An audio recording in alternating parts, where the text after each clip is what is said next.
সরকার চতুর্থ শ্রেণী থেকে খেলাধুলা বাধ্যতামূলক করার পরিকল্পনা করেছে বলে জানিয়েছেন ক্রীড়া প্রতিমন্ত্রী আমিনুল হক। শুক্রবার রাজধানীর সোনালী অতীত ক্লাবের ইফতার মাহফিলে কথা বলেন তিনি। আরও জানাচ্ছেন মেহেদি হাসান।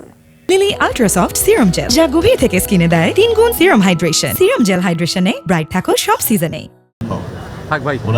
অবসরপ্রাপ্ত খেলোয়াড়দের নিয়ে ৮০ দশকের গোড়ার দিকে গড়ে ওঠে সোনালী অতীত ক্লাব, যেখানে খেলোয়াড়রা বিশেষ করে ফুটবলাররা তাদের পেশাদার জীবন শেষ করার পর যোগদান করেন।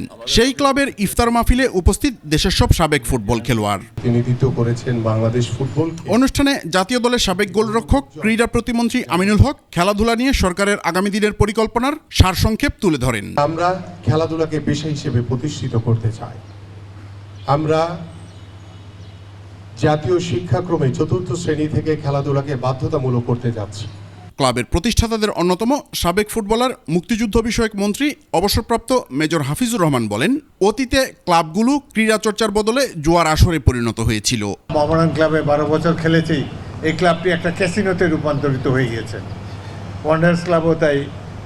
বিভিন্ন ক্লাব, এই ক্লাবে যে জুয়া খেলা হয়, আসল খেলার খবর নেই, জুয়া খেলে ক্যাসিনো, এবং এটা নিয়ে পত্রিকায় অনেক দুঃখ লাগে। স্বাধীনতা অর্জন বাংলাদেশের মানুষের জন্য ক্রীড়াঙ্গনের দুয়ার উন্মোচন করেছে বলেও জানান এই বীর মুক্তিযোদ্ধা। মেহেদি হাসান, 21 টেলিভিশন, ঢাকা।